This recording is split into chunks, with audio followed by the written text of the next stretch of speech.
Okay, तो बेटा इस चैप्टर को हम लोग स्टार्ट करते हैं। चलिए, chapter solid state.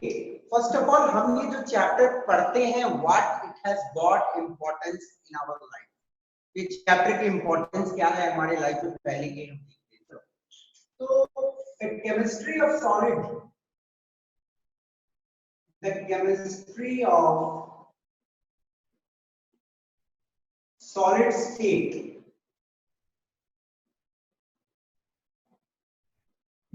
is central to the understanding of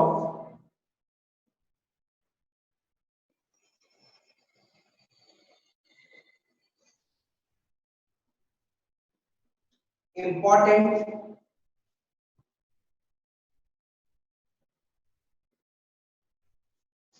inorganic materials।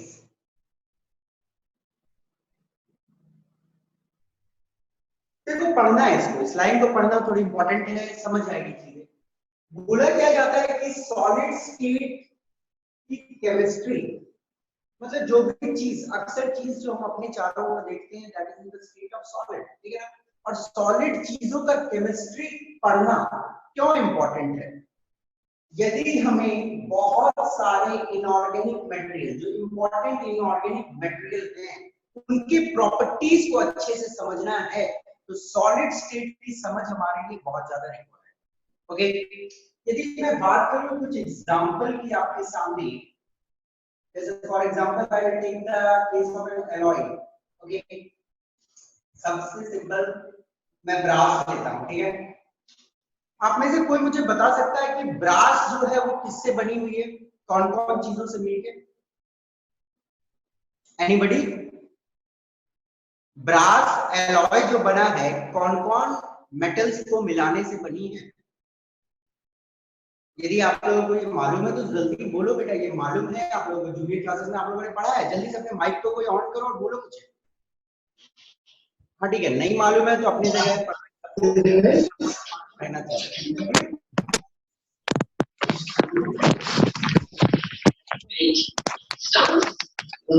Copper and zinc. Copper and zinc. Okay, आप अपने ऑडियो को ऑफ कर लो बेटा, आपका ऑडियो ट्रबल है। ऑडियो जिनका ऑन है प्लीज बोलने के बाद ऑफ कर लीजिएगा। एलॉय जो ब्रास है वो बनी हुई है कॉपर और जिंक को मिलाने से। और ब्रास बेसिकली होता क्या है, हिंदी में बोलूं तो पीतल, हम लोग ब्रास पीतल को बोलते हैं। कॉपर, कॉपर का कलर कैसा होता है? कैसा कलर होता है कॉपर का? ब्राउन। ओके, कॉपर की कलर होती है ब्राउन और जिंक का कलर होता है ग्रे। ओके, और ये ब्रास का कलर कैसा होता है? Golden. Okay, this one is brown, zinc is grey.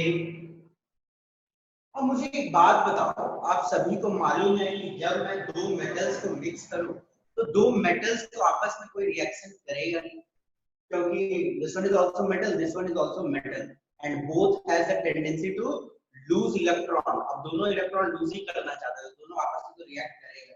तो कॉपर और जिंक में कोई रिएक्शन होती नहीं है, फिर भी कॉपर को मोल्टन स्टेट में और जिंक को मोल्टन स्टेट में जब हम लोग मिक्स करते हैं और फिर वो जब सॉलिडिफाई करते हैं तो हमें नया चीज मिलता है, brass with a new set of properties. Okay, अब ये न्यू सेट ऑफ प्रॉपर्टीज आया कहां से? जब कोई रिएक्शन नहीं हुआ। ऐसा तो नहीं ना हुआ कि कॉपर जाके वहां पे बदल गया होगा या जिंक वहां पे बदल गया होगा, बदल तो नहीं सकता है जाके वहां पे। तो एक्चुअली हुआ क्या होगा, कॉपर और जिंक अपने आप को एक स्पेसिफिक अरेंजमेंट में सजाया होगा और उस अरेंजमेंट के तहत एक न्यू सेट ऑफ प्रॉपर्टीज का जन्म हुआ। तो कहीं ना कहीं दिमाग में एक बहुत सिंपल चीज आप रखिए, एक अरेंजमेंट के तहत न्यू सेट ऑफ प्रॉपर्टीज आ सकती है, जैसे एलॉयज में आती है। ओके, और आप लोग जानते ही हो गोल्ड जो होता है, जो ज्वेलरीज हम लोग बनाते हैं, क्या हम लोग प्योर गोल्ड का बनाते हैं ज्वेलरीज? मुझे बताइएगा कि ज्वेलरीज जो हम लोग बनाते हैं कितने कैरेट गोल्ड से बनाते हैं? आप लोगों ने पढ़ा है ये चीज? बता सकते हो गोल्ड जो हम लोग ज्वेलरी 22 कैरेट। कितनी कैरेट की होती है? 22। 22 कैरेट की गोल्ड हम लोग यूज करते हैं। ओके, क्या करते हैं हम लोग 22 पार्ट गोल्ड लेते हैं और 2 पार्ट उसमें सिल्वर मिला देते हैं ताकि उसकी स्ट्रेंथ बढ़ जाए, क्योंकि यदि आप प्योर गोल्ड से ज्वेलरी बनाते हो तो आपकी गोल्ड की ज्वेलरी बहुत सॉफ्ट होगी और टूट जाएगी। तो इसके लिए हम लोग यूज करते हैं 2 पार्ट मिक्स करते हैं उसमें ताकि उसकी पूरी जो स्ट्रेंथ है वो बढ़ जाए। और स्ट्रेंथ बढ़ती कैसे है? गोल्ड में जब आपने मिलाया सिल्वर को 2 पार्ट तो कुछ अरेंजमेंट ऐसा हुआ जिसके तहत स्ट्रेंथ थोड़ी इंक्रीज हो। ओके, तो एलॉयिंग करने से प्रॉपर्टीज नहीं आती है। प्रॉपर्टीज नहीं क्यों आती है? क्योंकि एक स्पेसिफिक अरेंजमेंट में 2 मेटल्स एंटर करती है। ओके, या मेटल या नॉन मेटल का भी कॉम्बिनेशन होता है तो वहां पे भी एक स्पेसिफिक अरेंजमेंट आता है। अब यदि और थोड़ा आइडिया को हम लोग क्लियर करें तो we have an example of allotrope. आपने एलोट्रोप का नाम सुना है, इससे आइडिया और थोड़ी क्लियर हो गया। यदि मैं आपके सामने सबसे सिंपल बात करूं डायमंड और ग्रेफाइट की, डायमंड क्या से बना हुआ है? डायमंड क्या से बनी हुई है? मूक बन के बैठा मत रहो, बोलो आप लोग, मैं पूछता हूं तो। कार्बन। कार्बन से बनी हुई है। ओके बेटा, देखो मुझे पता तो चलना चाहिए कि आप लोग पढ़ रहे हो कि नहीं पढ़ रहे हो, है कि नहीं? ऐसा भी होता है कि बहुत बच्चे ऑडियो ऑफ है, वीडियो ऑफ है और गायब है। ओके, ऐसा नहीं करना है, ध्यान देना है। डायमंड का chemical formula is carbon only और ग्रेफाइट का भी केमिकल फार्मूला आपसे कोई पूछेगा, इट्स कार्बन ओनली। डायमंड भी बनी हुई है कार्बन से, ग्रेफाइट भी बना हुआ है कार्बन से, पर दोनों में आकाश जमीन का फर्क है। डायमंड इज वेरी ब्रिलियंट, इसमें साइन बहुत ज्यादा होती है, ये एक डल चीज होती है। This is hardest substance known on earth, natural substance, और this is very soft. This is bad conductor of electricity, this is good conductor of electricity. इतना ज्यादा प्रॉपर्टी में डिफरेंस है जब दोनों सेम चीज से बना हुआ है, ये डिफरेंस आया कहां से? यदि हम लोग डायमंड के स्ट्रक्चर में एंटर करें तो आप सभी को मालूम है कि डायमंड में एक कार्बन 4 अलग कार्बन एटम से जुड़ी हुई रहती है ना? और कार्बन की वैलेंस इलेक्ट्रॉन कितने होते हैं? 4। तो एक कार्बन 4 से जुड़ा हुआ है तो मतलब चारों इलेक्ट्रॉन जो है बॉन्डेड है। ओके, कार्बन में वैलेंस इलेक्ट्रॉन हो गई 1 2 3 4 और ये चार अलग कार्बन के साथ बॉन्ड बनाया हुआ है, तो सारे इलेक्ट्रॉन्स क्या है? बॉन्डेड है। तो कोई भी इलेक्ट्रॉन फ्री नहीं रहती है, और जब कोई भी इलेक्ट्रॉन फ्री नहीं है तो बिजली तो फ्लो नहीं कर सकता है, करंट फ्लो नहीं कर सकता, इसलिए डायमंड में करंट फ्लो नहीं करेगी। और ग्रेफाइट में करंट क्यों फ्लो करेगा? क्योंकि 1 carbon is linked to 3 carbon atoms, और 3 कार्बन एटम मतलब 3 ही इलेक्ट्रॉन बॉन्डेड है, एक इलेक्ट्रॉन पर कार्बन फ्री रहती है, and that is responsible for the conductance of electricity, है ना? तो हम देख रहे हैं क्या है, कार्बन का 4 से लिंक होना, कार्बन का 3 से लिंक होना, एक अरेंजमेंट है, और बस एक छोटी सी अरेंजमेंट डिफरेंस होने के कारण इतना मास डिफरेंस प्रॉपर्टी में आ गया। ओके, यदि मैं आपके सामने मेटल सॉल्ट्स का बात करूं, कोई भी मेटल सॉल्ट का एग्जांपल ले लो, यदि आप NaCl का एग्जांपल लेते हो, सबसे कॉमन जो आप लोग घर में यूज करते हैं NaCl, बेटा आपको मालूम है सोडियम जो होता है इट्स वेरी पॉइजनस। सोडियम जो एटम है दैट इज वेरी पॉइजनस, और chlorine is also poisonous. Sodium भी पॉइजनस है, क्लोरीन भी पॉइजनस है, पर दोनों को जब मैंने मिला दिया तो हम उसको खाते हैं, कॉमन सॉल्ट हम लोग यूज करते हैं अपने खाने में। ये नया प्रॉपर्टी आया कहां से? सोडियम और क्लोरीन जब अरेंजमेंट पे गया होगा तो आप सभी को मालूम है पहले एक केमिकल रिएक्शन भी होता है कि सोडियम एक इलेक्ट्रॉन लूज करता है, क्लोरीन एक इलेक्ट्रॉन गेन करता है।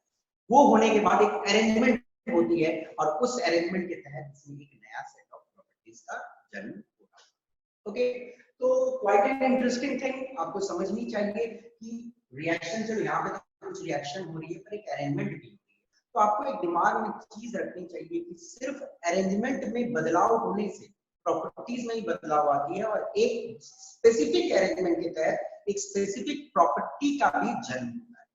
I suppose the idea is quite clear. तो हमें चीजों जो सॉलिड स्टेट, जो भी पर्टिकुलर चीज सॉलिड स्टेट में रहते हैं एलॉय है, एलोट्रोप है या मेटल सॉल्ट्स है, उनके अरेंजमेंट को पढ़ना तो बहुत ज्यादा इंपॉर्टेंट है, क्योंकि यदि हम अरेंजमेंट को ना पढ़े तो हम उनके प्रॉपर्टीज को ना समझ पाएंगे, और प्रॉपर्टी को नहीं समझ पाओगे तो फिर कहानी खत्म है।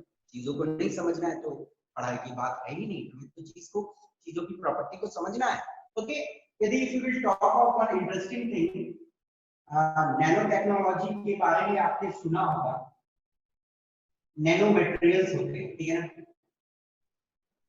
माइट भी आपके लिए नया होगा, बहुत बच्चों के लिए। नैनो मटेरियल एक नई टेक्नोलॉजी है जहां पे, ये तो आप जानते होंगे, नैनो का मतलब जानते हो, नैनो मतलब 10 टू द पावर -9 मीटर। यदि पर्टिकुलरली आपके सामने एक छोटा सा मैं बात करूं, गोल्ड मालूम है ना, गोल्ड, गोल्ड को आप नॉर्मली देखते हो तो आप येलोइश कलर के लगते है ना, और वही यदि गोल्ड के पार्टिकल्स को आप नैनो साइज तक ले जाओ तब आप देखोगे दिखती है ब्लैक कलर। तो बेटा देखो, डायमेंशन में मैंने चेंज किया, उसे छोटा कर दिया, तो छोटा करने के बाद ऑब्वियसली उसकी डायमेंशन चेंज हुई, तो वहां पे एक नया सेट ऑफ प्रॉपर्टी आया, वो ब्लैक दिखने लगी। ओके, तो ये एक छोटी सी इंफॉर्मेशन आपकी थी। और यदि आप बात करो आज के जमाने में, हम लोग कंप्यूटर्स यूज करते हैं, लैपटॉप यूज करते हैं, तो वहां पे देखो कितना मस्त यूज है। आप लोगों ने इसका नाम सुना है, HDD या SDD? आप लोगों में से कोई मुझे बता सकता है कि what do you understand by HDD? HDD का मतलब क्या होता है, नहीं मालूम? No, sir. HDD is hard disk drive, Hard disk drive. or this one is solids. Actually, this is SSD, solid state drive. देखो ध्यान से समझना, HDD हार्ड डिस्क ड्राइव जो होती है, तो पहले जमाने में जो कंप्यूटर आता था ना, उसका जो हार्ड डिस्क होता है उसमें कोई भी मूवेबल, मतलब उसमें मूवेबल पार्ट होती है। जो पहले जमाने के कंप्यूटर्स होते थे उनके हार्ड डिस्क में मूवेबल पार्ट होती थी, एक पार्ट रोटेट करता था और डाटा को रीड करता था। ओके, और इस रोटेशन के कारण क्या होता था, मैकेनिकल एनर्जी यूज होती थी, मैकेनिकल वर्क हो रहा है तो, अब मैकेनिकल वर्क होता है तो हीट एनर्जी भी जनरेट होती थी, और हीट एनर्जी जनरेट होने के कारण इसकी एफिशिएंसी भी कम पड़ जाती है। तो हार्ड डिस्क ड्राइव जो पहले जमाने में यूज होता था, there was a rotating part, उसके कारण मैकेनिकल हीट जनरेट होती थी और इसकी एफिशिएंसी कम होती थी।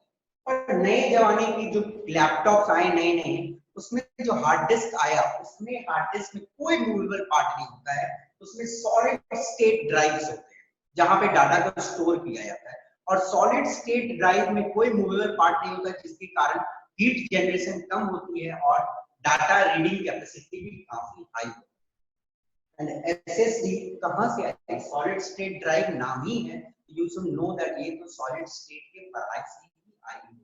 तो आप अपने मॉडर्न लाइफ में भी देख रहे हो कि सॉलिड स्टेट की कितनी जगह जरूरत पड़ती है। ओके, ये एक छोटी सी इंफॉर्मेशन भी आप लोगों के लिए जस्ट। तो हम लोग एक बात तो पर्टिकुलरली समझ रहे हैं कि सॉलिड स्टेट या सॉलिड स्टेट की study has quite an importance in our life.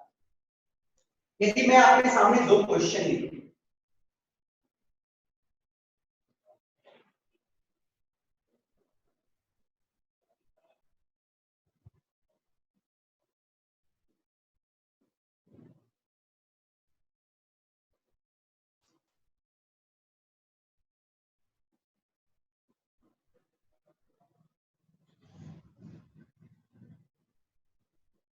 देखो यदि आप ध्यान से मेरी बात को अभी सुनेंगे तो ये क्वेश्चन तो आपके दिमाग में जरूर आया होगा, सर आपने बोला अरेंजमेंट होता है, तो अरेंजमेंट एक तरीके का तो नहीं होता है, अरेंजमेंट बहुत तरीके का होता है। तो सॉलिड है, सॉलिड में जो पार्टिकल्स की पैकिंग होती है वो एक तरीके से नहीं होती, डिफरेंट डिफरेंट तरीके से पैकिंग। अब देख रहे हो, डायमंड भी एक सॉलिड है, ग्रेफाइट भी एक सॉलिड है, दोनों में पैकिंग क्या पार्टिकल्स की एक तरह की होगी? नहीं। तो एक क्वेश्चन आपके दिमाग में आना चाहिए कि how are particles packed in a structure. देखो कोई भी चैप्टर को पढ़ रहे हैं तो पहले आपके दिमाग में आना चाहिए कि क्यों हम पढ़ रहे हैं, और क्वेश्चंस उठनी चाहिए। तो ये चीज जानने के बाद आपके दिमाग में एक क्वेश्चन तो जरूर आना चाहिए कि पार्टिकल्स किस तरह से पैक्ड है स्ट्रक्चर। एंड बेटा ये क्वेश्चन का जवाब हम पूरे चैप्टर में आपको देंगे कि हम लोग डिफरेंट टाइप ऑफ सब्सटेंसेस में पैकिंग को चेक करेंगे कि पैकिंग कैसी है और उस पैकिंग के तहत प्रॉपर्टीज कैसी है।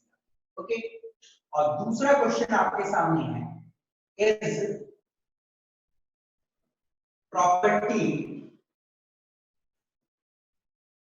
related to structure. ओके, दूसरा क्वेश्चन है आपके सामने में, is property related to structure. तो इसका आंसर क्या होगा, यस या नो? बेटा इसका आंसर क्या होगा, यस और नो? यस। यस, इसका आंसर यस होना चाहिए। प्रॉपर्टी का रिलेशन स्ट्रक्चर से है। Okay, I will write a line for you. Property and structure are correlated function and helps in discovering new substances with new set of properties. देखो, अब इस line को पढ़ना बहुत इंपॉर्टेंट लाइन है, वेरी इंपॉर्टेंट। इसे पढ़ने की कोशिश करो, पढ़ो एक बार।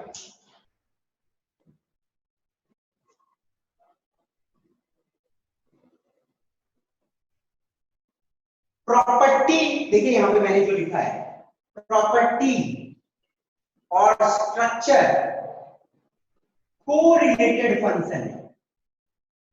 प्रॉपर्टी और स्ट्रक्चर कोरिलेटेड फंक्शन है। प्रॉपर्टी और स्ट्रक्चर में रिलेशन है, they both are related to each other and helps in, और इस रिलेशन के तहत, प्रॉपर्टी और स्ट्रक्चर में जो रिलेशन है, उस रिलेशन के तहत हम नए चीजों को बना सकते हैं। ठीक है, ये मुझे पता चल गया कि प्रॉपर्टी और स्ट्रक्चर में रिलेशन है। तो अब क्या मैं नए चीज बना सकते हैं with new set of properties? हाँ, हम लोग बना सकते हैं। कैसे बना सकते हैं? मैं क्या करूंगा, थोड़ा सा स्ट्रक्चर में बदलाव करूंगा, और स्ट्रक्चर में मैं यदि थोड़ा बदलाव कर देता हूँ तो न्यू सेट ऑफ प्रॉपर्टीज का भी जन्म हो जाएगा, और न्यू सेट ऑफ प्रॉपर्टीज का जन्म हो जाएगा तो न्यू सब्सटेंसेस की भी डिस्कवरी। ओके, ये सीधी सी बात है। प्रॉपर्टी में आप, सॉरी, स्ट्रक्चर में आप थोड़ा सा बदलाव कर दोगे तो नए सेट ऑफ प्रॉपर्टीज का जन्म हो जाता है, और नए सेट ऑफ प्रॉपर्टीज का जन्म होना मतलब नई चीजों का डिस्कवरी होना। तो आप सेमीकंडक्टर डिवाइसेस होते हैं, आजकल आप इलेक्ट्रॉनिक्स में सुनते होंगे सेमीकंडक्टर डिवाइसेस इत्यादि बहुत सारी चीजें आए हैं। वहां पे हम लोग क्या करते हैं, सॉलिड में थोड़ी सी बदलाव करते हैं और नए सेट ऑफ प्रॉपर्टीज को जन्म देते हैं। That is required for the modern development in science. तो सॉलिड स्टेट की इंपॉर्टेंस मॉडर्न डेवलपमेंट साइंस में किस तरह करेगा, वो भी आपको थोड़ा थोड़ा समझ आ गया होगा। कोई पर्टिकुलर चीज जो एग्जिस्ट करता है उसके स्ट्रक्चर में थोड़ा मैं बदलाव करके फिर चेक करते रहूंगा और देखूंगा यदि मेरी जरूरत का कोई नया प्रॉपर्टी आ गया तो हम उसको यूज कर लेंगे, वैसा चीज हम बना लेंगे। ओके, तो आई सपोज आपकी आइडिया थोड़ी मोड़ी अभी तक क्लियर होगी कि सॉलिड स्टेट क्या है और इस चैप्टर को क्यों पढ़ना है और इसकी क्या रिलेशन हमारे लाइफ। तो बेटा यदि कोई भी डाउट है आपको तो you can ask me from here. Anybody any doubt? मैं आपको 1 मिनट टाइम देता हूं, आप मुझसे सर। हां बोलिए बेटा। Sir how are particle packed in a structure? Sir वो समझ में नहीं आया, क्लियर नहीं हुआ। हाँ बेटा, ये तो ना, इसका जवाब मैंने अभी नहीं दिया, इसका जवाब मैंने अभी नहीं दिया। मैंने बोला कि ये क्वेश्चन आपके दिमाग में आना चाहिए।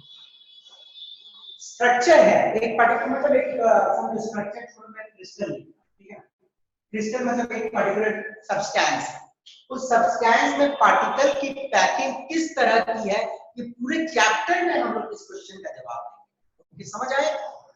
इसका जवाब मैंने अभी आपको नहीं दिया है, पर आपके दिमाग में एक क्वेश्चन उठा दिया है कि सर आप जब पढ़ाओगे कोई पर्टिकुलर चीज को, जैसे मैं सोडियम क्लोराइड पढ़ाऊंगा, जिंक सल्फाइड पढ़ाऊंगा, तो वहां पे मैं आपको पूरी उसकी स्ट्रक्चर दिखाऊंगा और आपको स्ट्रक्चर समझाऊंगा कि किस हिसाब से जिंक का या सल्फर का पार्टिकल्स पैक है तो जिंक सल्फाइड बना, सोडियम और क्लोरीन का पार्टिकल किस तरह पैक है तो सोडियम क्लोराइड बना, और उनके पैकिंग के हिसाब से किस तरह नई प्रॉपर्टीज आई, वो हम लोग सारे इस चैप्टर में इसका जवाब देंगे। ये पूरे चैप्टर में इस क्वेश्चन पे टिकी हुई, पूरा चैप्टर में हम इस क्वेश्चन का जवाब देंगे।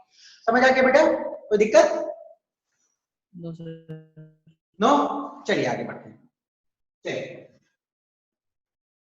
Anybody else, any problem? No. देखते हैं, ये क्वेश्चन का हमें जवाब ढूंढना है, पूरा चैप्टर में हमें इसका जवाब ढूंढना है। Okay,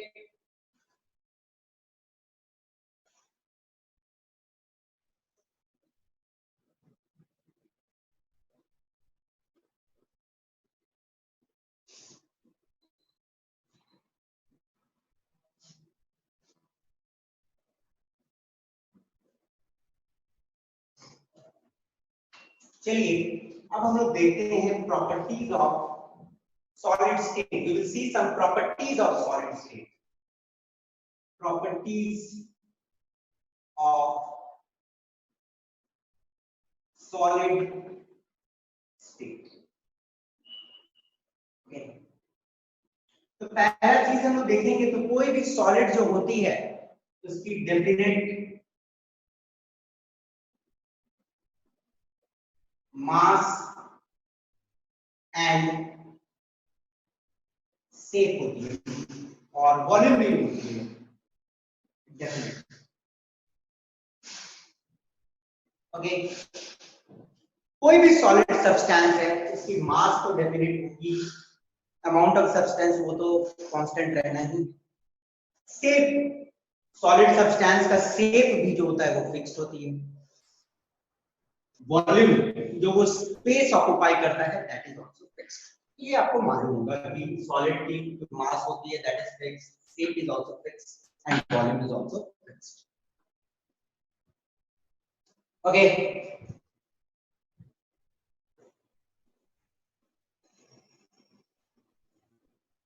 inter particle separation is very less. Inter particle separation बोलने का मतलब क्या है? सॉलिड में जो पार्टिकल्स की पैकिंग होती है, तो दो पार्टिकल के बीच में जो डिस्टेंस होता है वो ना के बराबर है ना। अब ना के बराबर क्या आप इसे बोल सकते हो कि इंटर पार्टिकल सेपरेशन जीरो तक है, तो inter particle separation is zero भी बोल सकते हो। दो पार्टिकल के बीच में जो सेपरेशन होता है वो जो डिस्टेंस होती है बहुत कम होती है। Inter particle separation is very less. Inter particle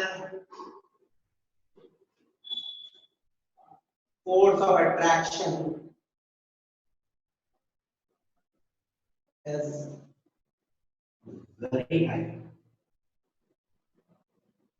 अब ये तो मुझे बताने की जरूरत नहीं है क्योंकि दो पार्टिकल यदि सामने सामने पड़ी हुई है तो उसके बीच में फोर्स ऑफ अट्रैक्शन भी काफी हाई होगी। पार्टिकल जितने सामने उतना force of attraction high. Okay, inter particle force of attraction is very high. Okay, solid में जो दो पार्टिकल्स आसपास हैं उन दोनों के बीच में फोर्स ऑफ अट्रैक्शन काफी स्ट्रांग है, काफी high. Particles have fixed position and vibrate about their mean position. हाँ, ये थोड़ा इंपॉर्टेंट है। सॉलिड में जो क्या होता है, ये सॉलिड कोई सब्सटेंस में नहीं है, ठीक है। सॉलिड्स में जो पार्टिकल्स होते हैं, सॉलिड में जो पार्टिकल प्रेजेंट होते हैं उनकी जो पोजीशन होती है फिक्स होती है। ये जो पार्टिकल है, ये पार्टिकल, ये पार्टिकल, ये सारे की पोजीशन क्या है? फिक्स्ड है। And they vibrate about their mean position. वो अपने मीन पोजीशन पे जस्ट वाइब्रेट करते रहती है। ओके, मतलब यहाँ पे तो बस ये अपनी पोजीशन पे वाइब्रेट कर रही है, ऐसा नहीं है कि ये एक जगह से दूसरा जगह चल जाए। बोलने का मतलब क्या है? सॉलिड्स में जो पार्टिकल्स की काइनेटिक एनर्जी होती है वो बहुत कम होती है। ओके, काइनेटिक एनर्जी कम है तो इसलिए काइनेटिक एनर्जी तो मालूम है ना, energy posed on account of motion, और मोशन तो इसमें ना के बराबर है, बहुत कम है, मतलब अपनी जगह पे जस्ट हिलते डुलते रहता है। Kinetic energy is very less, इसलिए पार्टिकल जस्ट अपने पोजीशन पे वाइब्रेट करते हैं। Incompressible and rigid. इनकॉम्प्रेसिबल समझ रहे हो? कोई भी चीज को दबा के मैं उसके साथ मतलब वॉल्यूम को कम कर देता हूँ। तो सॉलिड को क्या आप एक्सटर्नल फोर्स लगा के कंप्रेस कर सकते हो, छोटा कर सकते हो? नहीं कर सकते।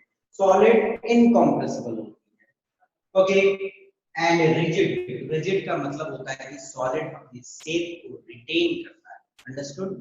सॉलिड अपने शेप को रिटेन करता है, मतलब आप पूरा पूरा फोर्स देके उसको मतलब उसके शेप को चेंज नहीं कर सकते। आप बहुत हाई फोर्स दोगे तो वो टूट सकती है, उसकी शेप चेंज हो सकती है, बट नॉर्मल रेंज में फोर्स देके आप सॉलिड की शेप को चेंज नहीं कर सकते। Rigidity means what? The property to maintain its shape. तो these are some of the properties of solid state. देख लो बेटा, यदि कोई भी दिक्कत हो तो मुझसे पूछिएगा। ओके जी सर ये रिजिड मतलब फिर से बताइए ना। Problem? No.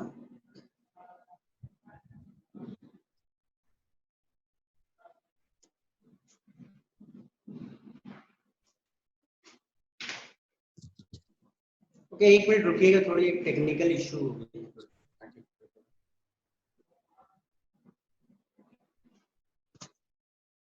Okay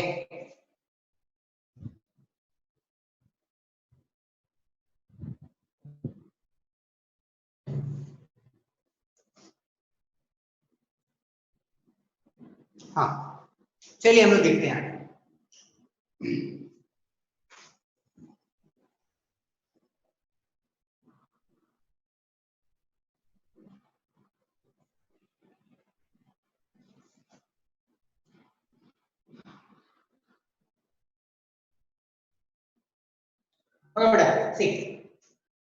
next topic में जो मैं आता हूं, जरा ध्यान से देखिएगा। We are going to see types of solids.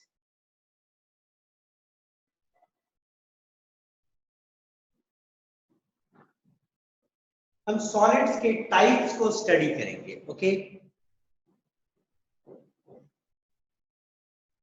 Types of solid. Solid को यदि हम क्लासिफाई करें on the basis of arrangement of constituent particle, देखो सॉलिड की क्लासिफिकेशन और बहुत तरीके से होती है, but I am going to classify on the basis of arrangement of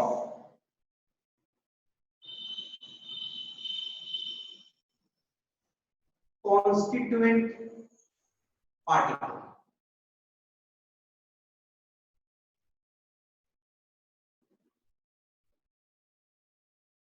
देखिएगा, जो सॉलिड की क्लासिफिकेशन मैं अभी करने वाला हूं, that classification is based on the arrangement of constituent particles. का मतलब समझते हैं।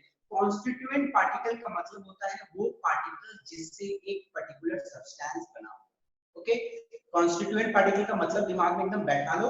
कॉन्स्टिट्यूएंट पार्टिकल का मतलब जो पार्टिकल से एक पर्टिकुलर सॉलिड बना हुआ है, और उसको हम लोग शॉर्ट में सीपी भी लिखते हैं। मैं पूरे चैप्टर में से आप सीपी लिखूंगा। सीपी का मतलब आप समझ लीजिएगा, कॉन्स्टिट्यूएंट पार्टिकल। ओके, जो पार्टिकल्स से एक पर्टिकुलर सॉलिड बनी हुई है, उसकी अरेंजमेंट किस तरह से है, उस बेसिस पे हम लोग क्लासिफिकेशन करते हैं। ओके, एंड उस बेसिस पे यदि हम लोग क्लासिफाई करें तो हमें तीन टाइप के मिलते हैं। One is crystalline, okay, another is amorphous, and third is quasi-crystalline.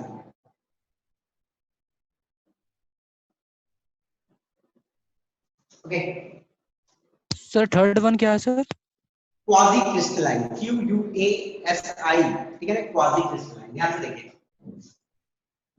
Solid को मेजरली यदि आप अभी रिसर्च एरिया का भी बात कर लो, जो रिसर्च चल रही है वो सारी बातें कर लो, तो सॉलिड को अरेंजमेंट ऑफ पार्टिकल्स के हिसाब से तीन पार्ट में क्लासिफाई करते हैं: crystalline, amorphous, quasi crystalline.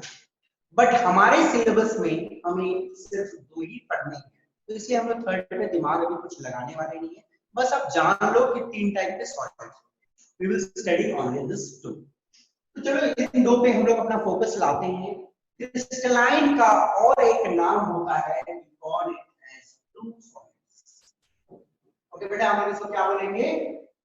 True solid. Crystalline are also known as true solid. Okay, और एमरफस को हम लोग बोलते हैं सूडो सॉलिड्स।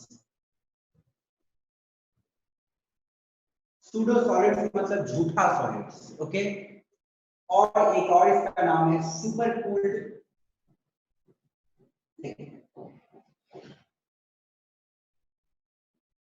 हम लोग इसे सुपर कूल्ड लिक्विड भी बोलते हैं। ओके, तो एमोर्फस की जगह और कई नाम एग्जाम में यूज किया जा सकता है। सूडो सॉलिड बोल देगा या सुपर कूल्ड लिक्विड बोल देगा। Okay, got it. अब बेसिकली हम लोग पढ़ेंगे क्रिस्टलाइन होता क्या है। ओके, देखिए क्रिस्टलाइन सॉलिड्स, arrangement of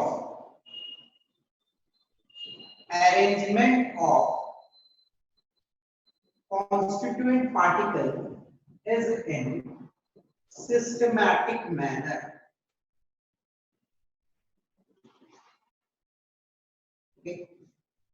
वो क्रिस्टलाइन सॉलिड जो पार्टिकल से बना हुआ है उसकी अरेंजमेंट काफी सिस्टमैटिक होती है। और सिस्टमैटिक कैसे होती है मैं एक डायग्राम दिखाता हूं, उससे आपका आइडिया क्वाइट क्लियर होगा। उससे पहले हमें कुछ अरेंजमेंट देखते हैं, मतलब एग्जांपल देखते हैं। आइस, आप लोगों ने स्टैंडर्ड 11 में आइस का स्ट्रक्चर पढ़ा है। Okay, ice is a crystalline solid. You can go for its diamond. Diamond भी एक क्रिस्टलाइन सॉलिड है। You can go for quartz. Quartz आपने पढ़ा है, क्वार्ट्ज। ओके, SiO2 की क्रिस्टलोग्राफिक फॉर्म 11 में पढ़ा होगा आपने, ध्यान नहीं दिया होगा। इट इज SiO2, ठीक है ना, क्वार्ट्ज क्रिस्टलाइन। ये एग्जांपल है। तो हमने 3 एग्जांपल देखा, दिमाग में रखना, स्कूल में कभी पूछ लिया जाता है स्कूल एग्जाम में। 3 एग्जांपल देखे, तो ice, diamond, quartz, crystalline, SiO2 इसका पता। तो चलो हम लोग देखते हैं कि कॉन्स्टिट्यूएंट पार्टिकल का अरेंजमेंट जो मैंने बोला कि काफी सिस्टमैटिक मैनर में रहता है, तो कैसे रहता है। एक डायग्राम दिखाता हूं, वहां से आइडिया क्वाइट क्लियर होगा, ध्यान से देखिएगा।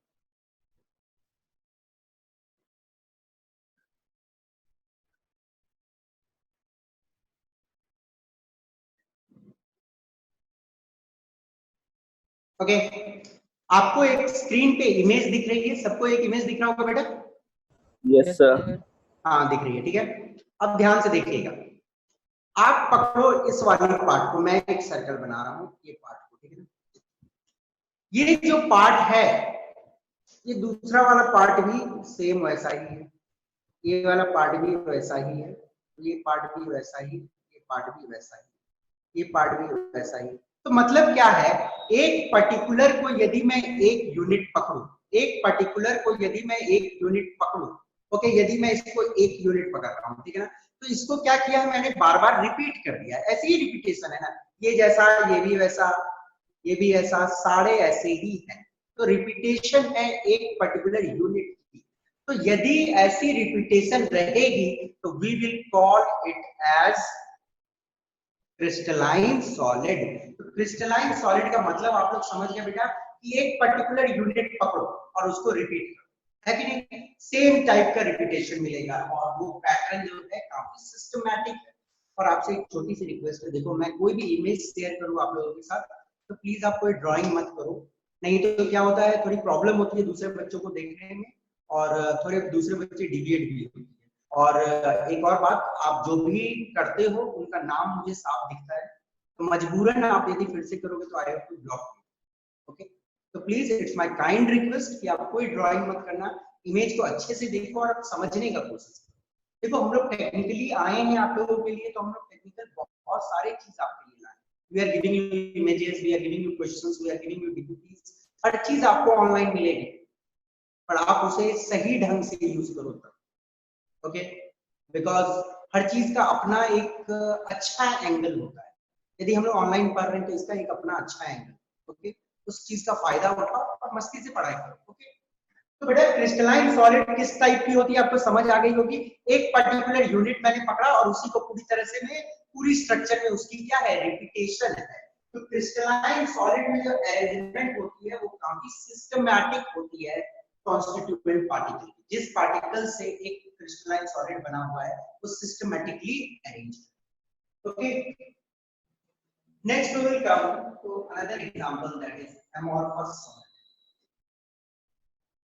अनदर टाइप को हम देखते हैं, arrangement of constituent particle is not in systematic manner। देखो, एक amorphous solid जिन पार्टिकलों से मिलके बना है उनकी अरेंजमेंट सिस्टमैटिक नहीं होगी। ओके, और कुछ एग्जांपल मैं आपके सामने कोट करता हूं। रबर है, ग्लास है, पेपर है, प्लास्टिक है, वुड है, वैक्स मोम जो होती है वो है। तो these are some of the examples जो आपसे पूछी जा सकती है कभी कि पेपर किस टाइप का सॉलिड है, क्रिस्टलाइन है, तो इट्स एमोर्फस। ठीक है, तो एक डायग्राम मैं आपका इसका भी दिखाता हूं जिससे आइडिया क्वाइट क्लियर हो कि एमोर्फस में सिस्टमैटिक अरेंजमेंट इस तरह नहीं है। ओके,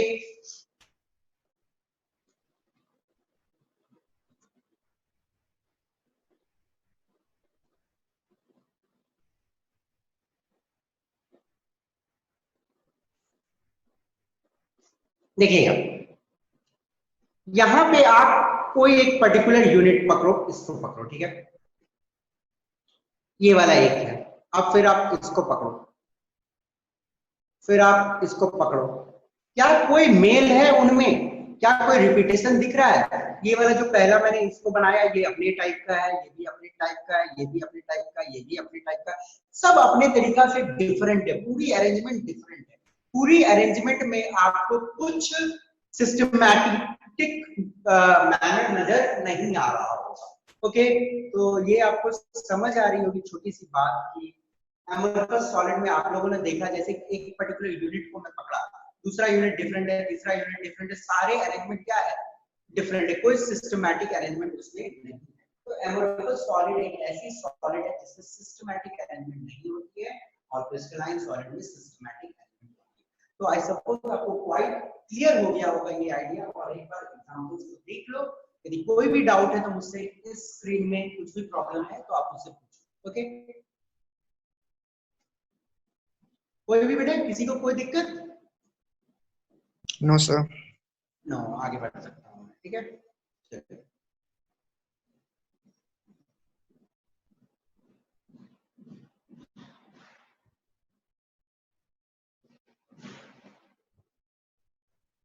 चलिए,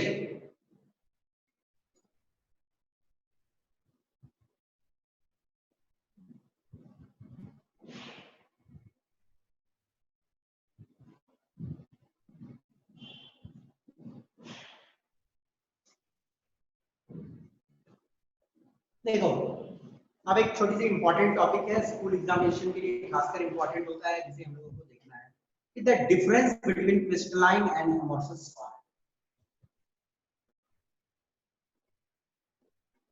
We are going to compare crystalline and amorphous solid में crystalline और amorphous solid को compare।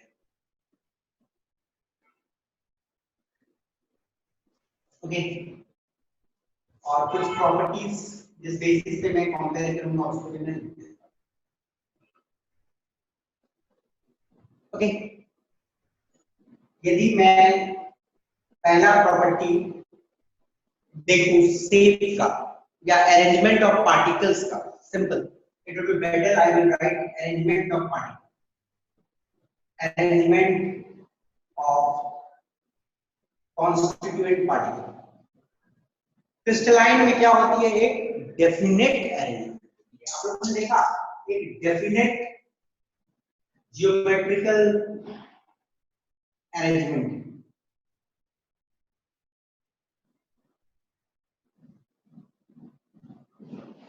वहीं अमorphous में इररेगुलर अरेंजमेंट, इररेगुलर है ही नहीं।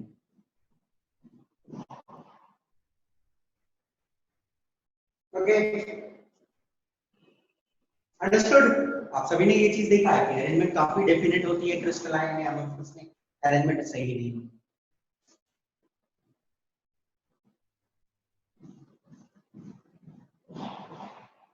Freezing point slash melting point. अच्छा, आप सभी को मालूम है ना, फ्रीजिंग पॉइंट और मेल्टिंग पॉइंट एक इक्विलिब्रियम पॉइंट होती है, दोनों को हम एक ही टेम्परेचर पे डिफाइन करते हैं। आपसे मैं पूछूं कि freezing point of pure water कितना है, कोई मुझे बताएगा? Freezing point of pure water किसी को नहीं मालूम? बेटा freezing point of pure water, देखो जब मैं कुछ क्वेश्चन पूछूं तो बच्चों लोग से रिक्वेस्ट है, आपके पास एक माइक बटन है, उस माइक बटन को ऑन करो और फिर आप जवाब दो, तब ना मुझे मालूम चलेगा कि आपको मालूम है कि नहीं मालूम है। Freezing point of pure water कितना होता है, बोलिए? 0 डिग्री। 0 degree Celsius. और melting point of pure water या melting point of ice? Sir 0 degree Celsius. 0 degree Celsius है ना। मेल्टिंग पॉइंट और फ्रीजिंग पॉइंट सेम टेम्परेचर पे डिफाइन होती है, ठीक है ना। मेल्टिंग पॉइंट ऑफ वाटर भी 0 डिग्री होती है, आइस 0 डिग्री होती है, फ्रीजिंग पॉइंट ऑफ वाटर भी 0 डिग्री। तो we will see freezing point या मेल्टिंग पॉइंट एक क्रिस्टलाइन सॉलिड का, we will see that it's fixed. एक क्रिस्टलाइन सॉलिड लोगे उसकी मेल्टिंग पॉइंट जो होती है फिक्स्ड होती है, पर एमोर्फस वाली जो होती है softens over a wide range, है ना। आपको ये बात मालूम होगा, मेल्टिंग पॉइंट का यदि मैं बात करूं तो बर्फ जो पानी बनता है, आइस एक क्रिस्टलाइन सॉलिड है, आइस जब पानी बनता है तो एक फिक्स टेम्परेचर पे बनता है 0 डिग्री। और वहीं यदि कोई एमोर्फस सॉलिड है तो वो मेल्ट करेगा वाइड रेंज ऑफ टेम्परेचर पे मेल्ट करेगा। एक ग्राफ में दिखा रहा हूं तो थोड़ा आइडिया क्लियर।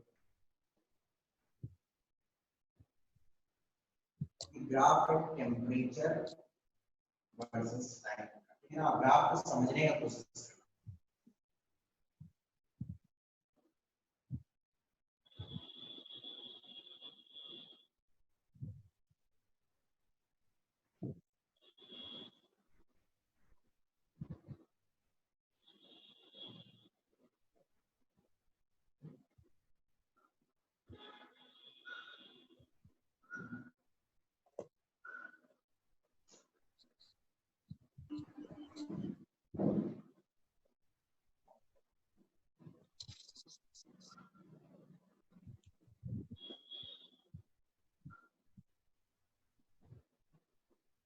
ध्यान से देखना,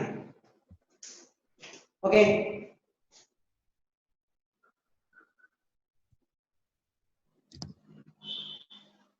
सपोज करो इस रीजन में, ये वाली रीजन में मेरे पास लिक्विड है, ठीक है।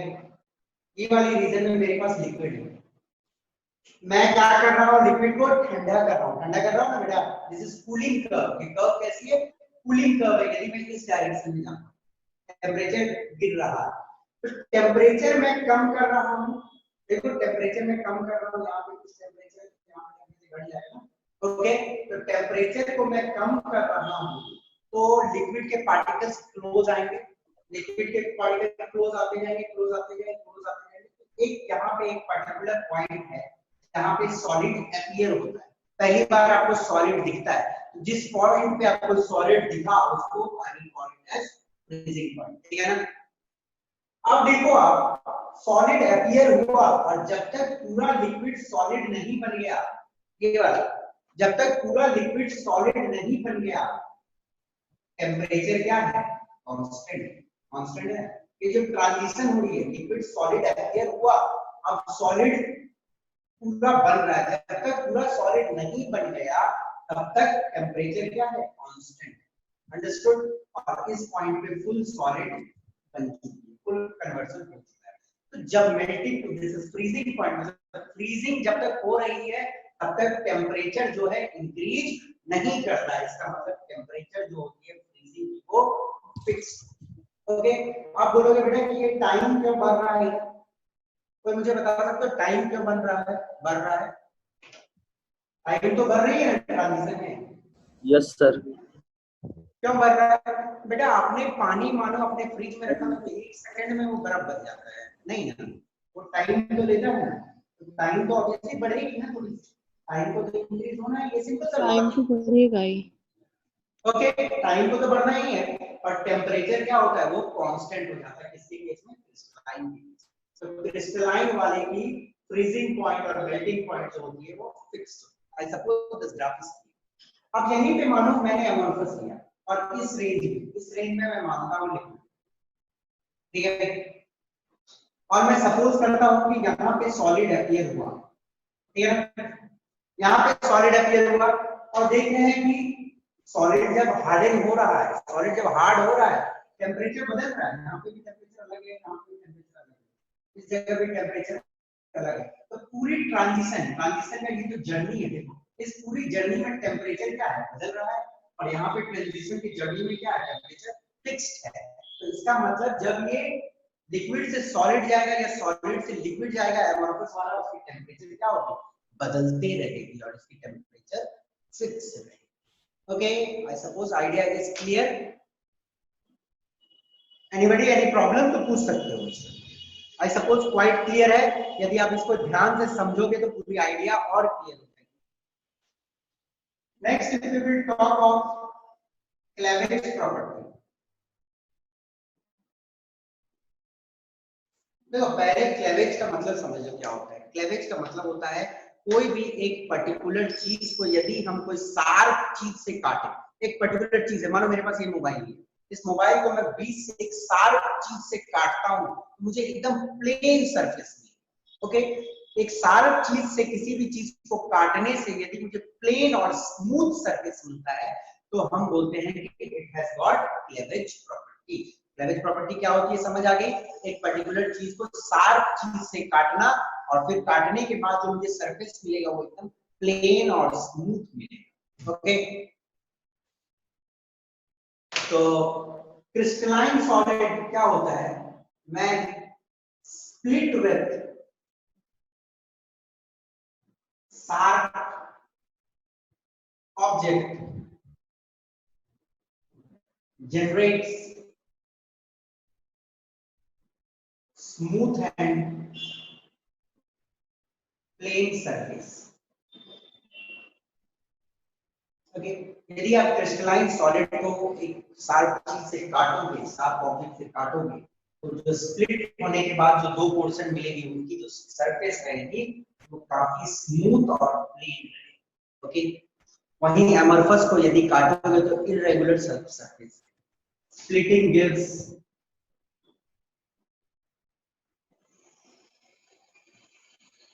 irregular surfaces।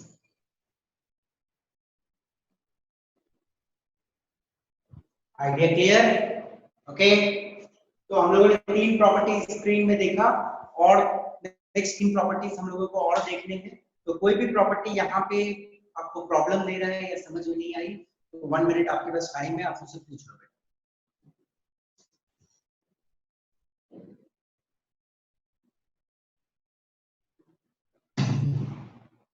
Sir cleavage property फिर से समझना है सर। हाँ ठीक है, देखो क्लीवेज का मतलब ही सिंपल है कि आपको कोई पर्टिकुलर चीज दी गई है, ठीक है ना, मानो एक मैंने बुक ही लिया है, दिस इज अ बुक, ठीक है, इस बुक को मैं क्या करूंगा, बीच से काटूंगा, ठीक है ना, एक कुछ कहने मतलब एकदम शार्प चीज से बीच से काटूंगा, मैंने बीच से काट दिया, तो बीच से काटने के बाद मुझे दो सरफेस मिलेगा, काटने के बाद दो चीज मिल जाएगी ना अलग अलग, तो जो ये वाला काटने के बाद ये सरफेस मिला और ये सरफेस मिला, ये दोनों प्लेन रहेगा और स्मूथ रहेगा, उबड़ खाबड़ नहीं रहेगा, समझे। तो यदि हमें वैसा सरफेस मिलता है तो हम बोलते हैं कि उस चीज के पास क्लेवेज प्रॉपर्टी है। और क्लेवेज प्रॉपर्टी किसके पास होते हैं, क्रिस्टलाइन के पास होते हैं। आप उसे शार्प चीज से काट दो, ठीक है ना, बर्फ का टुकड़ा जैसी है, कोई शार्प चीज से बर्फ का टुकड़ा को दो पीस में काट दो बीचों बीच, तो आपको दोनों एज जो मिलेगा वो स्मूथ मिलेगा, प्लेन मिलेगा, और वहीं एमोर्फस में ऐसा आपको नहीं मिलेगा, ठीक है ना। शीशा का टुकड़ा है, शीशा जो है यदि शीशा को आप काटो तो आपको प्लेन सरफेस नहीं मिलेगा, जैसे शीशा मान लो कोई चीज से मैंने काट दिया तो आपको प्लेन सरफेस नहीं मिलेगा, इररेगुलर सरफेस मिलेगा। हाथ इस तरह शीशा के ऊपर करके देखना, आपका हाथ कट जाएगा क्योंकि इररेगुलर सरफेस है। ओके, समझ आ गई बेटा? तो क्लेवेज प्रॉपर्टी मतलब स्मूथ सरफेस काटने के बाद किसमें मिलेगा? आप बताओ, मुझे जवाब दो जिसने क्वेश्चन पूछा मुझसे। स्मूथ सरफेस काटने के बाद किसमें मिलेगा? क्रिस्टलाइन में मिलेगा, ठीक है ना? We will get in crystalline, Yes, but sir. Smooth surfaces नहीं मिलेगी। ओके, चलिए।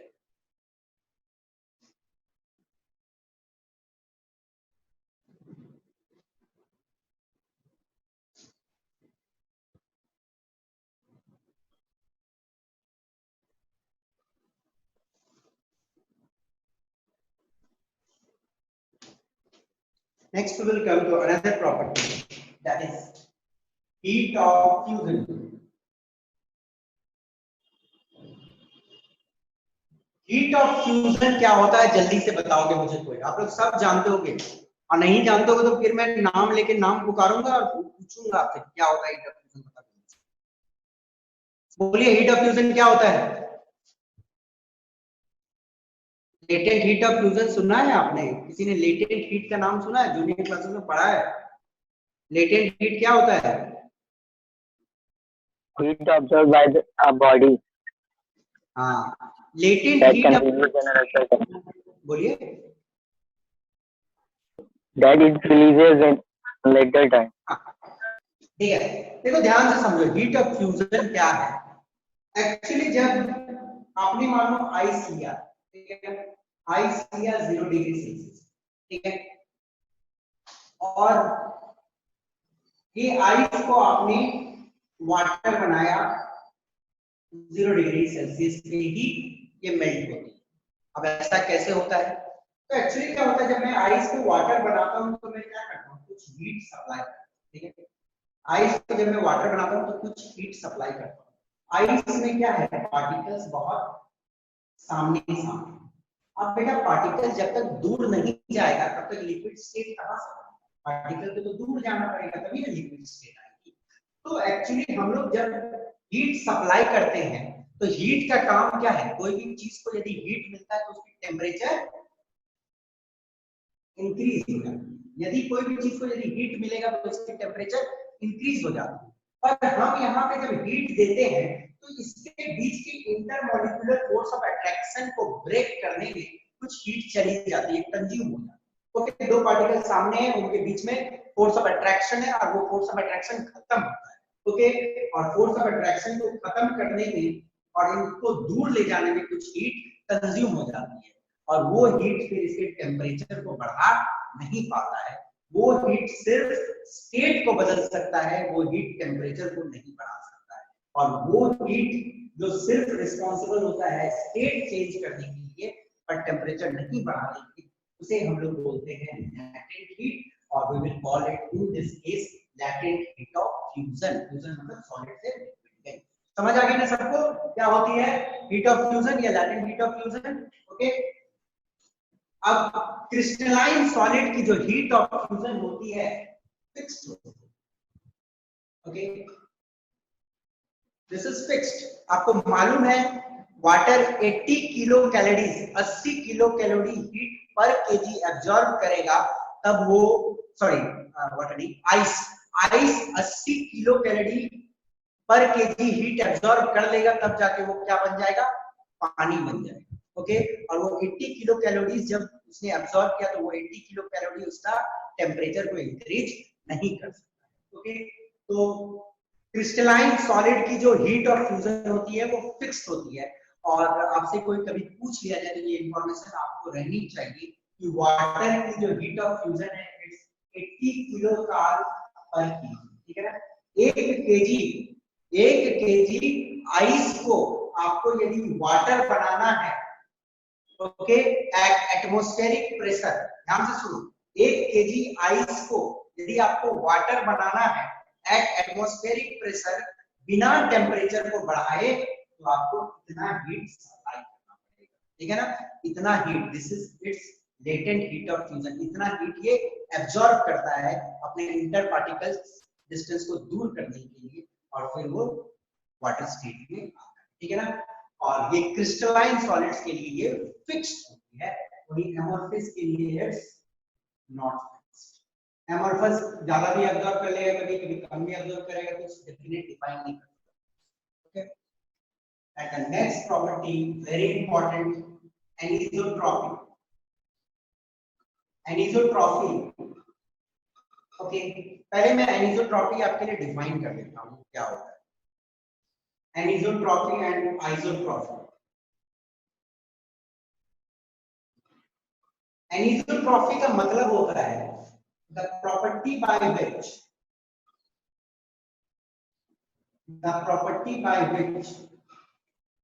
crystalline solid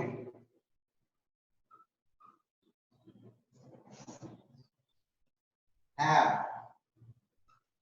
different properties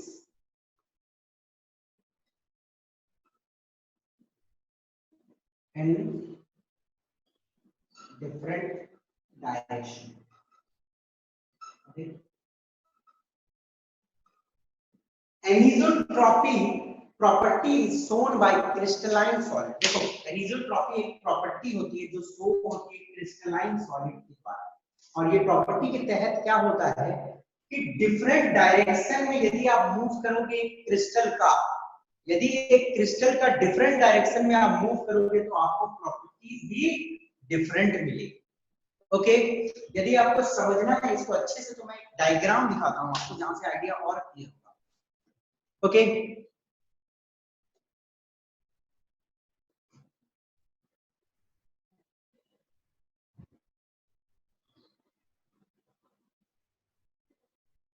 देखिएगा बेटा, सपोज करो आपके पास जो एक अरेंजमेंट है, this arrangement is of NaCl। आप मान लो कि NaCl क्रिस्टल की ये अरेंजमेंट है, मान लो एक पल के लिए। आप मुझे एक पल के लिए आप में से कोई बता सकता है कि बड़ा वाला डॉट Na+ होगा, बड़ा वाला डॉट Na+ होगा कि छोटा वाला डॉट Na+ होगा? मुझे बताएगा कोई, बड़ा वाला डॉट Na+ है कि छोटा वाला डॉट Na+ होगा? कोई बता सकते हो क्या? नहीं। चलो क्या सुनो मेरी करके? बात। जब एक एटम इलेक्ट्रॉन निकाल देता है, जब एक एटम इलेक्ट्रॉन निकाल देता है तो उसकी साइज क्या होती है? छोटी हो जाती है। तो एक कैटायन हमेशा छोटा होता है, ठीक है ना, और एनायन हमेशा बड़ी होती है। ओके, तो इसमें रेड वाला डॉट को आप एज्यूम कर लो Cl- और ग्रीन वाला डॉट को एज्यूम कर लो Na+, ठीक है ना, जस्ट एज्यूम कर लो। अब मैं क्या करता हूं, इस सॉलिड में इस डायरेक्शन में जाता हूं, ठीक है ना, इस डायरेक्शन में मैं जा रहा हूं। इस डायरेक्शन में आपको सिर्फ रेड वाले एटम्स मिल रहे हैं, और उस रेड वाले एटम के डायरेक्शन में मैं मानो कुछ मैकेनिकल स्ट्रेंथ लगाता हूं, उसको तोड़ने की कोशिश करता हूं, तो मुझे कुछ मानो वैल्यू मिलता है। ओके, और यदि मानो मैं इस डायरेक्शन में जाता हूं, इस डायरेक्शन में तो मुझे ब्लू डॉट मिल रही है, और उस डायरेक्शन में मैं उसको तोड़ने का कोशिश कर रहा हूं, तो उस डायरेक्शन में तो मैग्नेटिक स्ट्रेंथ अलग लगानी पड़ेगी। तो आपको अरेंजमेंट, जो ये डेफिनेट अरेंजमेंट है, उस अरेंजमेंट के तहत यदि आप इस डायरेक्शन में जाओगे तो आपको डिफरेंट प्रॉपर्टी मिलेगी, और यदि ये वाला डायरेक्शन में जाओगे तो आपको डिफरेंट प्रॉपर्टी मिलेगी। मिल रही है ना? तो this region is called anisotropy. This region is called anisotropy, और इस प्रॉपर्टी को हम बोलते हैं एनिसोट्रॉपी। आपने लोगों ने देखा इस चीज को कि एक डायरेक्शन में, मानो देखो क्या होता है, बहुत सारे प्रॉपर्टी होते हैं, जैसे इलेक्ट्रिकल कंडक्टिविटी हो गई, रेजिस्टेंस हो गई, रिफ्रैक्टिव इंडेक्स हो गई, वो सारे यदि Cl- से मानो लाइट पार हो रहा है तो बेंडिंग अलग होगा, और मानो Na+ के लाइन से पार हो रहा है तो बेंडिंग अलग होगा, है कि नहीं? तो डेफिनेट अरेंजमेंट के कारण क्रिस्टलाइन सब्सटेंसेस में डिफरेंट प्रॉपर्टी मिलती है, डिफरेंट डायरेक्शन, और इस प्रॉपर्टी को हम लोग बोलते हैं एनिसोट्रॉपी। ओके, इसलिए बोला जाता है क्रिस्टलाइन सॉलिड जो होते हैं वो एनिसोट्रॉपिक। Okay, anisotropic. वही आइसोट्रॉपी का मतलब होता है the property by which amorphous solid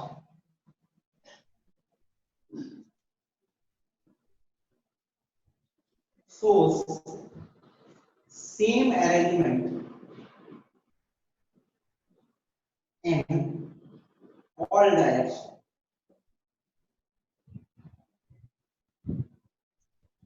देखो ये थोड़ा आपको सुनने में अजीब लग सकता है कि अमोर्फस सॉलिड है सर, इसका अरेंजमेंट तो डेफिनेट होता नहीं है, तो फिर भी सेम अरेंजमेंट कैसे मिली ऑल डायरेक्शन। तो बेटा देखो हम लोग जब इस चैप्टर को पढ़ेंगे इन डेप्थ, तो वहां पे मैं कुछ क्रिस्टल्स आपको दिखाऊंगा, कुछ अमोर्फस वाले भी दिखाऊंगा, तो वहां पे आपको आइडिया क्लियर मिलेगा कि इसकी अरेंजमेंट इस तरह हो जाती है, इसकी अरेंजमेंट सॉर्ट ऑर्डर की होती है। उस अरेंजमेंट के तहत क्या होता है, इसमें सेम प्रॉपर्टी ऑल डायरेक्शन में। ओके, तो फिलहाल आप इसे दिमाग में रख लो, क्योंकि नाउ विजुअलाइज करना इसको थोड़ा दिक्कत है। ओके, तो जस्ट कीप इन माइंड थोड़ा सा इसे कि क्रिस्टलाइन में यदि डिफरेंट डायरेक्शन में जाओगे तो हमें प्रॉपर्टी सेम मिलेगी। ओके, ये तो पक्का वाला है, सॉरी क्रिस्टलाइन में डिफरेंट डायरेक्शन में जाओगे तो प्रॉपर्टी डिफरेंट मिलेगी, और ये आप बहुत अच्छे से समझ लो। और अमोर्फस में जस्ट आप अपने दिमाग में रख लो कि इसमें डिफरेंट डायरेक्शन में सेम प्रॉपर्टी नहीं मिलेगी, ये आइसोट्रॉपिक। डिफरेंट डायरेक्शन में सेम प्रॉपर्टी मिलेगी, ओके, इसे हम लोग बोलते हैं आइसोट्रॉपिक। और इसमें ज्यादा दिमाग दौड़ाने की जरूरत भी नहीं है, क्योंकि ये this is not our subject of study. यहाँ पे हमारा जो चैप्टर है मेन कंसर्न है विद क्रिस्टलाइन। Mummy phone. बेटा मम्मी को बाद में बुला लेना, अभी आप ऑडियो बंद कर लो। एस ऑडियो बंद करो, समझ गए? क्रिस्टलाइन सॉलिड जो होते हैं डिफरेंट डायरेक्शन में जाओगे तो डिफरेंट प्रॉपर्टीज मिलेगी, ये समझना है आपको, और दिमाग में अच्छे से क्लियर रखो इसको। ओके, और इसको जस्ट अभी दिमाग में बैठा लो, जब मैं आपको दिखा दूंगा डिफरेंट डायरेक्शन तो आइडिया आपको और क्लियर हो जाएगी। इसमें क्या होता है, डिफरेंट डायरेक्शन में प्रॉपर्टी सेम है। ओके, तो ये कहानी रही आपके लिए एनिसोट्रॉपिक, ऑर्थोट्रॉपिक और ऑर्डर ऑफ अरेंजमेंट।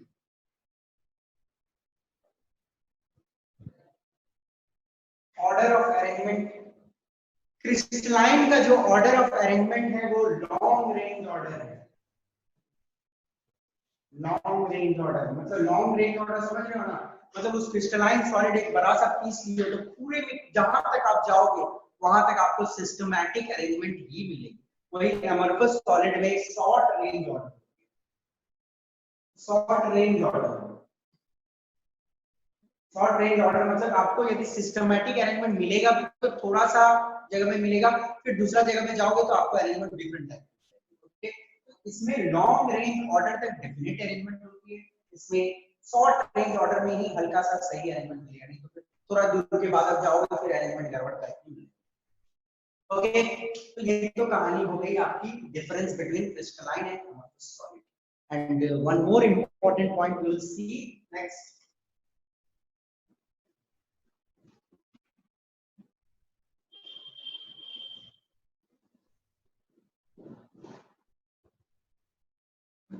अच्छा, जूनियर क्लासेस में आप लोगों ने एक चीज पढ़ा है कि क्रिस्टल्स को हम लोग बनाते कैसे हैं, क्रिस्टल्स को हम लोग जनरेट कैसे करते हैं। आप सभी को मालूम होगा कि एक सैचुरेटेड सॉल्यूशन लेते हैं और उसको हम लोग फिर ठंडा करते हैं आस्ते आस्ते, और ठंडा करने के बाद आस्ते आस्ते उससे जो मतलब एक्सेस वाटर है वो एवोपरेट हो जाएगी, निकल जाएगी, और फिर उसके बाद आपको क्रिस्टल्स। ओके, मैं लिखता हूँ आपके लिए, देखिएगा ध्यान से। क्रिस्टल्स आर जनरेटेड मतलब क्रिस्टलाइन सॉलिड जब हमें मिलता है, crystal are generated when a liquid, मतलब एक solution and a liquid is cooled slowly. Okay,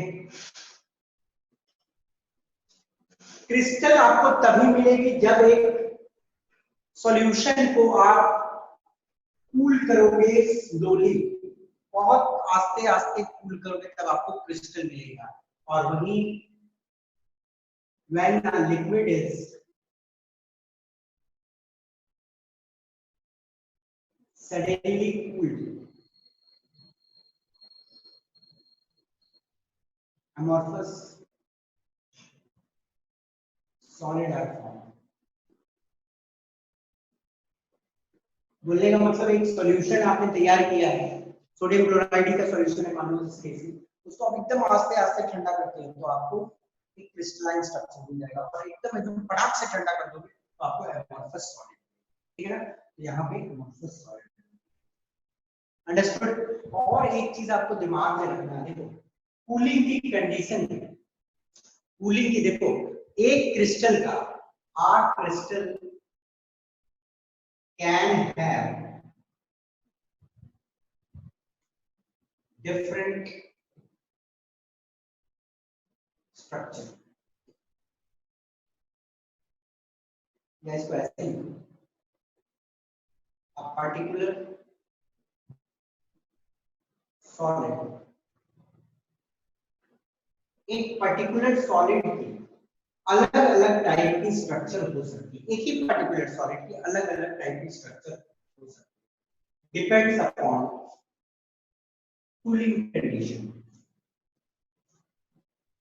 okay, एक पर्टिकुलर सॉलिड की अलग अलग टाइप की स्ट्रक्चर हो सकती है, ये डिपेंड करती है cooling condition. Okay, and this property is known as polymorphism. This property is known as polymorphism. जैसे पहले समझो, मानो मेरे पास कोई सब्सटेंस है x, ठीक है, एक सब्सटेंस x है मेरे पास, मैं उससे क्रिस्टल तैयार कर रहा हूं। मानो मैंने कंडीशन a, एक कोई पर्टिकुलर कंडीशन रखा जिसको मैं कंडीशन ए बोल रहा हूं, और उससे मैंने एक क्रिस्टल तैयार किया इसका एक्स ए क्रिस्टल मैंने इसका तैयार किया, ठीक है। और मानो मैंने कंडीशन बी में इसे कूल किया, तो मुझे एक क्रिस्टल मिला डिफरेंट टाइप का, that is X B. Okay, तो ये दोनों को हम लोग बोलेंगे पॉली मॉर्फ्स। क्या बोलेंगे? पॉलीमॉर्फ्स। और जिस फिनोमिनन के तहत ये तैयार हुआ है उस प्रॉपर्टी को हम बोलेंगे पॉलीमॉर्फिज्म। ओके, ध्यान से समझ लो, x एक पर्टिकुलर चीज है, एक कंडीशन ए में तैयार की तो वो xc बना, दूसरा कंडीशन में तैयार की तो xb बना। तो एक ही चीज का दो टाइप का क्रिस्टल मिल गया ना। ओके, क्रिस्टल ए क्रिस्टल बी हमें मिल गए। ओके, जिसमें क्रिस्टल xa और क्रिस्टल xb। तो एक पर्टिकुलर चीज का दो या दो से अधिक टाइप का अलग अलग टाइप का क्रिस्टल हो सकता है। It depends upon cooling condition. इस पर डिपेंड करती है कूलिंग कंडीशन पे, ये तो मैंने लिख दिया। और उस कूलिंग कंडीशन के डिफरेंट होने के कारण जो अलग टाइप के क्रिस्टल्स मिलेंगे उसे हम बोलेंगे पॉलीमॉर्फ्स, और उस फिनोमिनन को हम बोलेंगे पॉलीमॉर्फिज्म। आई सपोज आपको आइडिया क्वाइट क्लियर हो गया होगा क्रिस्टलाइन और एमोर्फस। और यदि कोई दिक्कत है तो मुझसे पूछ लो, मैं आपको बता दूंगा। Any problem? नो, चलिए।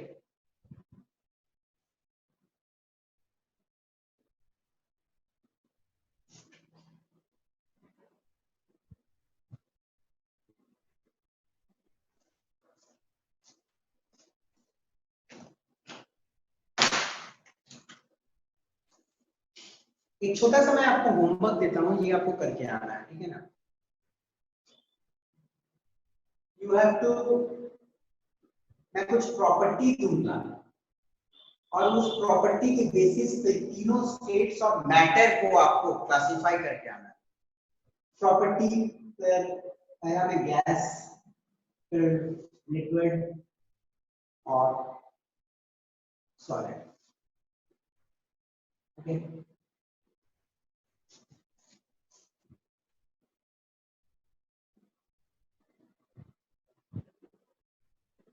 नहीं तो चलो मैं बता ही देता हूँ कि मैं क्लासिफाई कर रहा हूँ तीनों स्टेट्स को। एक बार कंपेयर कर लो। देखो वैसे तो हमें पढ़ना ऑलरेडी है इस चैप्टर में, पर लिक्विड और गैस भी आपके 11th के सिलेबस में था ही, तो आप लोगों ने पढ़ा होगा, फिर भी एक शॉर्ट कंपैरिजन और रिवीजन कर लेना चाहिए। रैंडमनेस ऑफ पार्टिकल के हिसाब से यदि हम लोग, होमवर्क है आपके लिए पर मैं एक स्मॉल हिंट दे देता हूँ।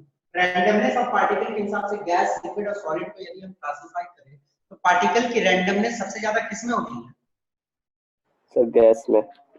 गैस में पार्टिकल की रैंडमनेस मैक्सिमम होती है, लिक्विड में थोड़ा कम होती है, सॉलिड में कोई random particles have fixed position. Particle की पोजीशन क्या होती है? फिक्स्ड होती है। ओके, ये आपको मालूम होना चाहिए। ठीक है। Next,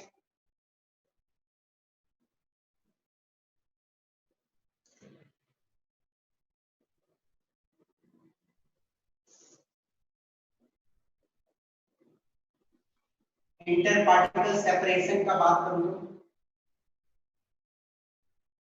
inter particle separation, particle के बीच में जो सेपरेशन होती है गैस में सबसे ज्यादा होती है, लिक्विड में थोड़ा कम होता है, सॉलिड में ना के बराबर। वहीं यदि inter particle force of attraction की बात की जाए तो गैस में आप मान सकते हो inter particle force of attraction 0 होता है, लिक्विड में थोड़ा होता है और सॉलिड में बहुत स्ट्रांग होती है। सेम और वॉल्यूम के हिसाब से आप कंपेयर करो यदि तो गैस की क्या होती है बोलो? डेफिनेट। ये क्या गैस की? इनडेफिनेट शेप एंड वॉल्यूम में इनडेफिनेट होती है। यदि रूम में थोड़ा सा गैस भी स्प्रेड कर दो तो पूरे रूम में वो फैल जाएगा। वहीं लिक्विड की शेप तो फिक्स नहीं है, लिक्विड की शेप इनडेफिनेट, वो कंटेनर का शेप लेता है। वॉल्यूम पर फिक्स होती है। आप 2 लीटर पानी लो, आप उसे बाल्टी में डालो या ग्लास में डालो या कहीं डालो, वो 2 ही लीटर रहेगा। तो लिक्विड की जो वॉल्यूम होती है वो फिक्स्ड होती है। और सॉलिड का आपको मालूम है कि सॉलिड की डेफिनेट शेप भी होती है, डेफिनेट वॉल्यूम भी होती है। वहीं kinetic energy of the particles की बात की जाए तो गैस में काइनेटिक एनर्जी सबसे ज्यादा होता है। इसी के चलते गैसेस में डिफ्यूजन सबसे हाई होती है, लिक्विड में कम होती है, सॉलिड में ना।